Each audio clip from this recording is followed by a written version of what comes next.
हाय, good morning. So माझं पूर्ण 1 तासाचा वॉक कंप्लीट झालेला आहे आणि जेव्हा मी घरी परत निघाली तर माझ्या पुढे एक कपल्स होते. त्यांनी पण माझ्या पुढेच म्हणजे वॉक केला पूर्ण 1 घंट्याचा. परंतु त्यांनी वॉक केल्यानंतर ते सरळ हॉटेलला गेले. ओके. आणि मी म्हटलं की यांना जरा मी बघतेच. तर मी थोडा वेळ रोडावर असे साईडला बाजूला उभी होती. तर त्यांनी डोसा ऑर्डर केला. ओके. तर छानपैकी त्यांनी डोसाही खाल्ला. मी बघतच होते कारण की मला बघायचंच होतं की नेमकं हे लोकं म्हणजे एवढं वॉक केल्यानंतर ते काय ब्रेकफास्ट घेतात. छानपैकी त्यांनी डोसा खाल्ला आणि चहा पण घेतला आहे. मला असं म्हणायचं आहे, जेव्हा तुम्ही 1 तास वॉक करताय, कॅलरीज बर्न करताय आणि नंतर जो ब्रेकफास्ट घेताय हा डबल आणि टिबल टाईम तुम्ही तो ब्रेकफास्ट घेताय, मग कसं तुम्ही हेल्दी राहाल.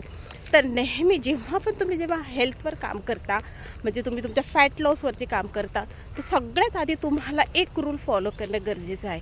म्हणजे काय, 20% वर्कआउट आणि 80% तुमचं डाएट.